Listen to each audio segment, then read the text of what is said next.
ja välja Albertvillest, sellest 20 000 elanikuga linnast umbes.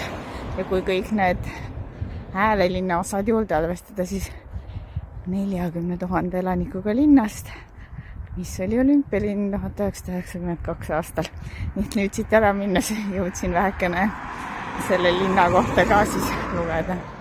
Aga edasi ja plaan on minna jõe äärde ja teha jõeäärne jalutuskäik täna. Siin see jõgi rahulikult voolab, Isere. See on see sama jõgi, mille ääres ma olen juba mõnda aega jalutanud terve eilse päeva praktiliselt, mis seal teel Koltševelli nii kõvasti möllas, aga siin all mingi 300 meetri peal rahulikult voolab. Ja tee on vähemasti esiotsa niisugune hea sile jalgrattatee, et siin ei ole väga muredki, saab rahulikult omas mõttes kõndida ja oma mõtteid mõelda, et ei pea nii väga pingeliselt jalge ette vahtima. No nii, asfalt sai otsa. Aga siin umbes poole tee peal tasub mul nüüd üle selle jõe minnast, kui ma jätkan siit vasakust äärest, siis võib juhtuda, et tee saab otsa. Nii siis üle jõe. Otsustasin teha siit väikese tiiru maisipõldude vahele, sest see suure tee ääres jalutamine, seal oli päris halb. Seal ei läinud mingit jalutuslada ja liiklus suht tihe. Ja näha, et siin on ka Viinamarja piirkond, Viinamarja istandused. Seal suurte tee ääres ma nägin silti ka, mis osutas veini tegemisele. Ja kaugemal ees künka otsas näeme nüüd Kindlust, ma püüan seda vähe suurendada. See kannab kaardil nime Fortress of Miolans.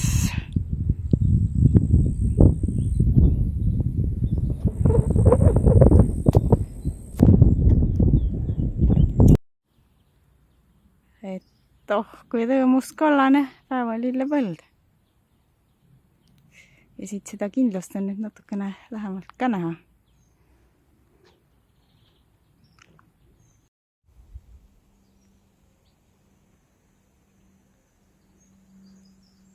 Väga kennad sinise taeva taustal. Lac-Rouge.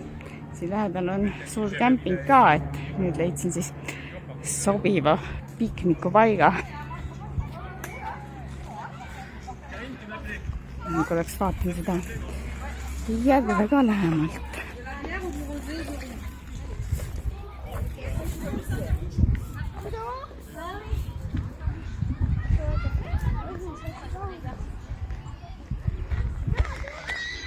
Nagu näha, inimesed sulistavad ja päevitavad täna selleks tõesti sobilik ilm. See on siis see Lac-Rouge. Minu hotell on üsna selle järve lähedal. Kohanimi on DS Pierre Albigny. Näitan sildi pealt, pähe õppinud. Ei taha hästi meelde jääda. Aga see tundub niisugune drive-thru hotell, et põhimõtteliselt suure tee ääres ja muust põhiasudest omajagu eemal. Ja jõudsingi enda tuppa väga lahkesti, näidati kõik kätte, kus on, kuigi retseptsioonis mees ei rääkinud inglise keelt, aga tuli keegi naisterahvast, kes siis rääkis. Niisugune elementaalsed asjad olemas.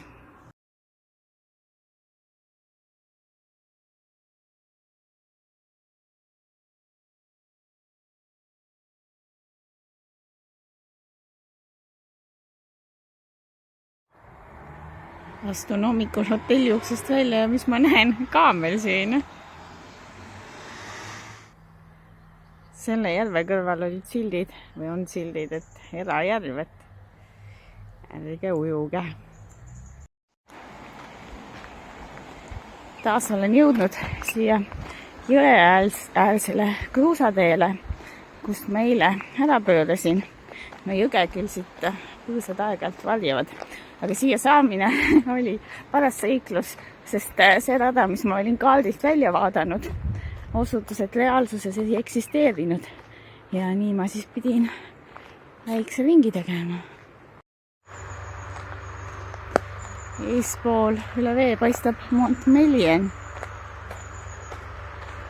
Mul oli siin tegelikult valiku koht, et kas ma lähen sinna linna sisse. Poekülastuseks või ei lähe. Nimelt täna on pühapäev, mis tähendab, et poed pannakse ümbruskonnas siin kinni kõik kell 12.30. Ja kui ma oleksin jõudnud siia pärast 10, siis ma oleksin pidanud oma shoppingu siin tegema. Aga kuna kell ei ole veel 10, siis ma ei lähe siia linna sisse ja üritan jõuda õigesse Pontcharraasse. Aga vaat, see mägi huvitava kujuga. Seda ma olen juba eilsest peale näinud kaugelt nagu eemal udus, aga nüüd ta on päris lähedale juba tulnud.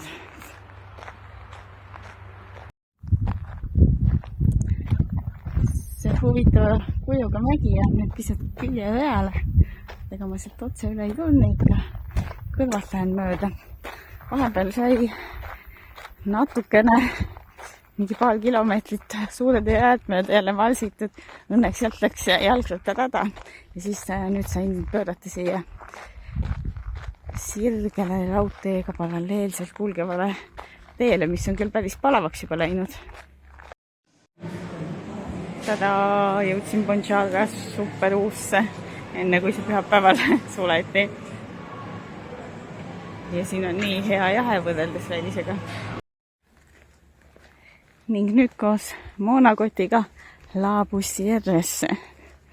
Sinna on 3,5 kilomeetrit minu majutuskohani Pontcharra superuust. Üldiselt peab ütlema, et tänu sellele hommikusele poejooksule ma sain suhteliselt rekordaja, sest suhteliselt kella 11 oli mul juba 20 kilomeetrit tehtud. No poes läks muidugi aega. Ja nüüd siis rahulikult Airbnb majutus. Mind ei pruugi olla kodus, kui sa saabud. Sinu ruum on ülemisel kodusel.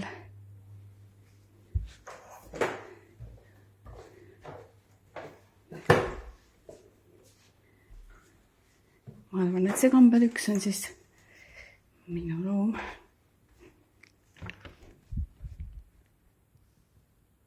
Jep.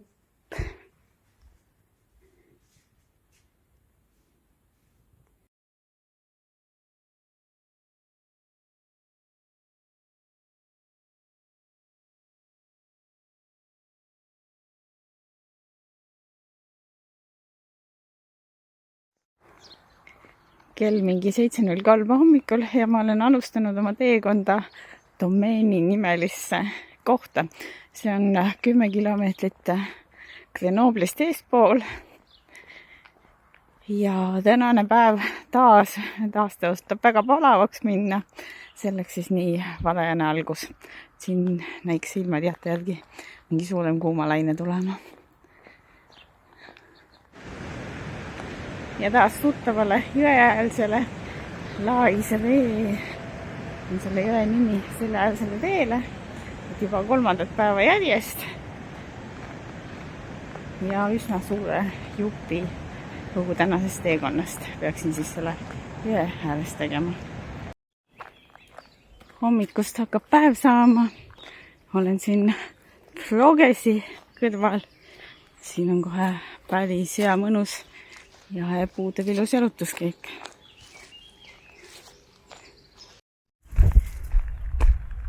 Ja mis värk seal ees siis on? Väga palju, väga koltsus autosid. No keskpäev pisut läbi ja ma nüüd pöörasin jõe äärest ära asulate vahele. Et üks põhjus tee sai otsa, mis on hea põhjus muidugi. Ja teine põhjus, et mul ongi vaja sealt natukene kaugemale jõuda. Ja siit see tee peaks enam-vähem sirgelt siis minema Domeenesse välja, aga vahepeal on siin üksteise otsa, nii et vahet polegi üksteisel erinevaid asulaid. Ja olengi jõudnud Domeenesse. Uskumatu, et tänane 30 kilomeetrine matk hakkab vaikselt lõppema. Ja minu tänane hotell Tumidi asub täitsa kesklinnas. Suht vanad paistavad need majad siin kesklinnas.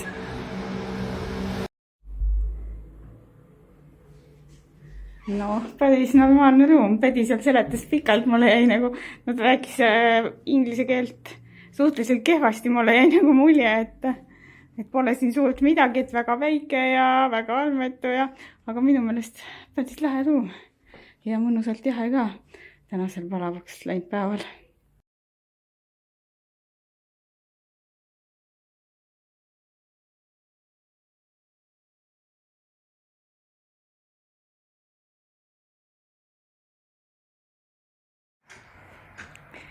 Täna hommikul tegin siis 2 viimase päevaga võdeldes hulka hilisema stardi. Tulin hotellist välja alles mingisugune kell 8, sest kavast pole mingit pikka matka.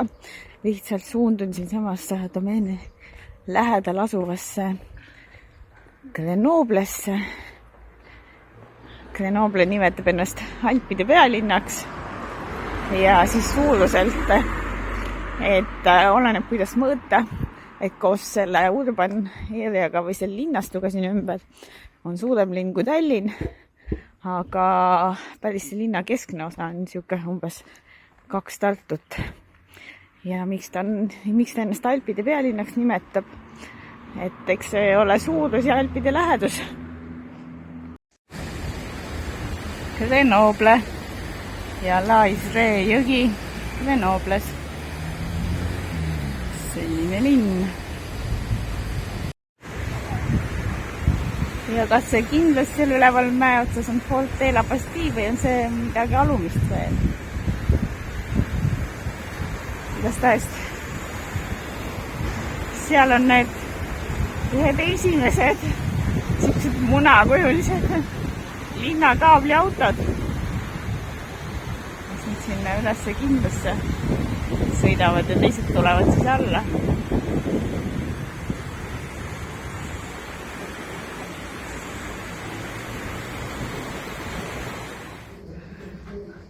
Et läbi sellise hämada käigu Grenoble Bastille'sse ülesse. No vahepeal saab august välja tulla ja linna vaadata. Et voolab siis seal see Laisree jõgi ja nüüd ma liigun siis kaameraga kesklinna poole.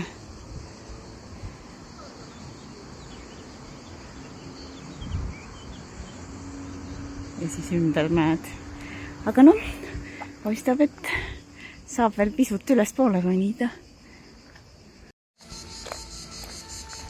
Sai pisut ülespoole ronida ja siin häälekesi peal käia ja linna vaadata. Mingi suur pikseliga tee tuleb sealt otse linna südamesse.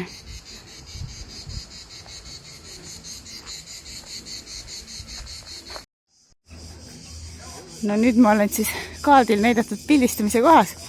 Et siin on siis pildistamise koht ja kohvik ja ilmselt siis see tasuline kindlasti pääsemine. No munakesed sõidavad jaama sisse ja toovad uuel ajal inimesi. Aga mina tulin siia eelkõige vaateid vaatama. Altpoolt tegelikult oli isegi parem see vaade. Puid ei olnud ees. No see on nüüd see päris õige vaateplatvorm siis. Kohviku katusel. Jõge paistab siit üpris vähe.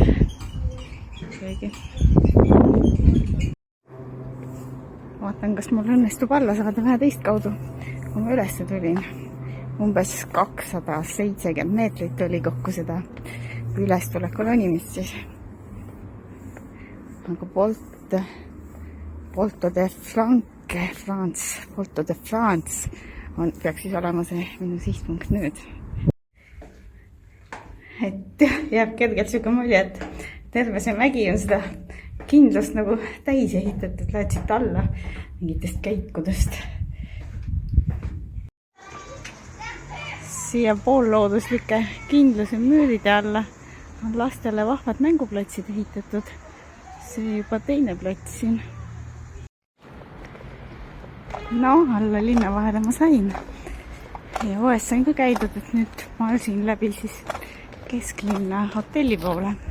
Täna plaanis ülejäänud päeva rohkem puhata, sest homme pikem astumine jälle koos ronimisega.